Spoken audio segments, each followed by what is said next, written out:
Hi, my name's Lucy. I'm a first year English language student at the University of Manchester, and I'm just kind of going to be telling you a little bit about my background as a writer for Inspire Youth Journal and kind of how I go about writing my articles in general. So a little bit of background on myself. I am first year studying English language. If you asked me a couple of years back, I probably wouldn't say that's what I would be studying at university at the moment.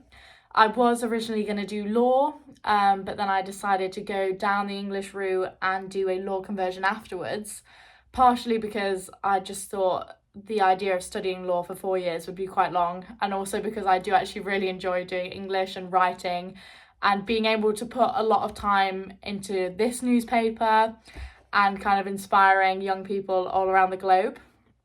So in terms of writing, I didn't actually do too much writing growing up myself. I mean, I didn't necessarily have the exposure to as many newspapers that are around these days. I didn't, when I was in secondary school, even know what LinkedIn was or know how to connect with people around the world. So I'd write the odd stories, but I never really kind of had anywhere to go with them. And then I fell into the rabbit hole that I'm sure we all did and downloaded LinkedIn when I was about 16. And Inspire Youth Journal reached out to me and asked if I'd want to be a writer for the platform. And obviously I was like, yes, of course. And I think this is probably one of the best opportunities that I've been given. I mean, being able to connect with like-minded, intelligent people from all across the world who write about such inspiring and interesting topics is it's something that I'm very grateful for.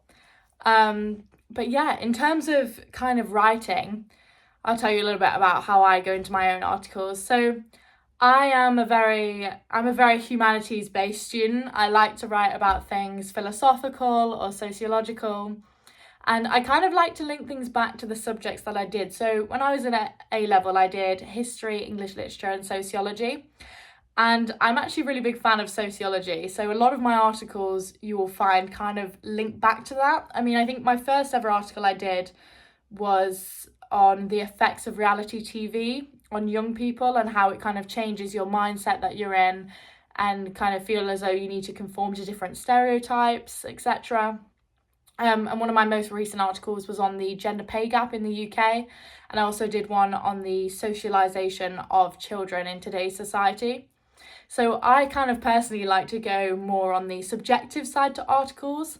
I know there are a lot of people who kind of focus on political matters or go on things more statistical, which is why Inspire Youth Journal is such a great platform because it encompasses so many different topics from a range of different people all over the world.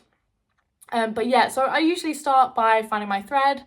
So normally this comes to me quite naturally. I'll just kind of sit down with my laptop and think, ooh, what do I want to write about? And they kind of follow on from the previous article that I did. So it follows that same like sociological theme, I guess. And then I'll get onto my research. So I like to use websites such as JSTOR or Google Scholar, or I'll also look at recent news reports. So when I did my article on overcrowded prisons in England and Wales, I actually referred to a few previous articles that I saw as well, which had really good statistics and kind of used that to see if there was a shared consensus on the overcrowding of prisons in England and Wales, which there definitely was. So I go to different news resources and then I will sit down and write. I normally write about 3 or 4 drafts because I end up changing my wording around a lot.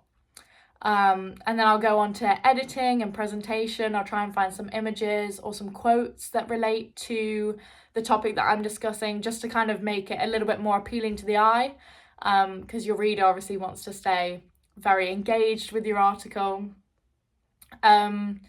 But yeah, that's about it really. I kind of find my scope, go with it. I mean, as a writer, I feel as though you mostly just have to go with it and see where it takes you. And sometimes it'll be good and sometimes it won't be good, but you can always edit. But yeah, sorry that was a little bit long, but that is a little bit of background on me as a person and my kind of journey into writing with Inspire Youth Journal and how I go about writing my articles for the platform. Thank you very much all for listening, and I hope you love and appreciate Inspire Youth Journal as much as I do. I think it is an amazing platform to bring young people together and educate them on important topics worldwide. Thank you.